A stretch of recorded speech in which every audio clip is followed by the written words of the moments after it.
Hi, today I'm going to show you how to do a brioche 4-stitch decrease. Now this involves 5 stitches. You will have one stitch that will remain dominant. So for example, with these 1, 2, 3, 4, 5 stitches, this central one will be the dominant stitch that will remain, and the 2 stitches to the right and the 2 stitches to the left will be the stitches that get decreased. So effectively, what you're creating here is you have these 2 stitches to the right of this central column decreasing in behind, and the 2 stitches to the left decreasing in behind the dominant column that remains. So you have 4 stitches in total being decreased. Now, how we do that involves a series of steps. It also involves a cable needle or a removable marker. It is up to you which you prefer. Because there is only one stitch, I think a removable marker is easier. Cable needle, sometimes the one stitch can slip off, but that is up to you. So how we work our 4-stitch decrease is follows. We slip the next 2 stitches individually knitwise. Then we're going to place the following stitch, which is our stitch that's going to remain behind our dominant stitch, and we're going to put that onto our removable marker or our cable needle, and then we're going to move that off the needle and leave it to the front of our work. So we have that guy there to the front.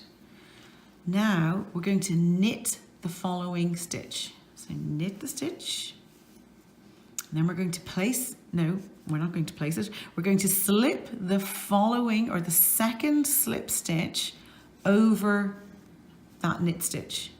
Then we're going to place this working knit stitch onto the left-hand needle and slip over the following brioche stitch over that working stitch. Then we're going to replace it back onto the right-hand needle and pass over the first slip stitch back over that working stitch.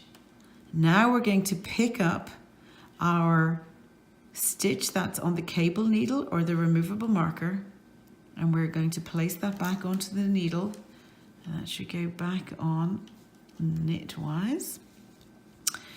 And then we're going to place our working stitch back onto that left-hand needle and pass that cable needle stitch over it, and there we have our 4-stitch brioche decrease. So we have 2 stitches going in from the right-hand side, 2 stitches going in from the left-hand side, in behind our dominant central column. So I'll do that one more time for you. So here we go. We're going to do it on these next 3 stitches here, or next 5 stitches, I should say. So we're going to, again, slip the first 2 stitches knitwise individually. We're going to pass the next stitch and place it onto a cable needle or a removable marker and place to the front of our work. And so like that. Then we are going to knit the following stitch, and then we are going to pass the second slip stitch over that working stitch.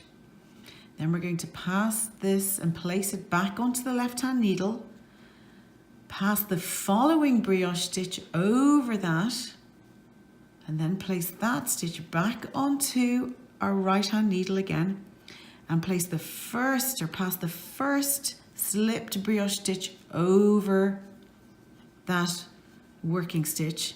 And then lastly, we pick up our stitch that we had on our removable marker. We place our working stitch back onto that same left-hand needle and then pass that final cable holder stitch needle back over, and there we have our 4-stitch brioche decrease. So we have 2 points going on here, and we have reduced our yarn or our stitches by 4 stitches for each one of these. And that is how we do a brioche 4-stitch decrease.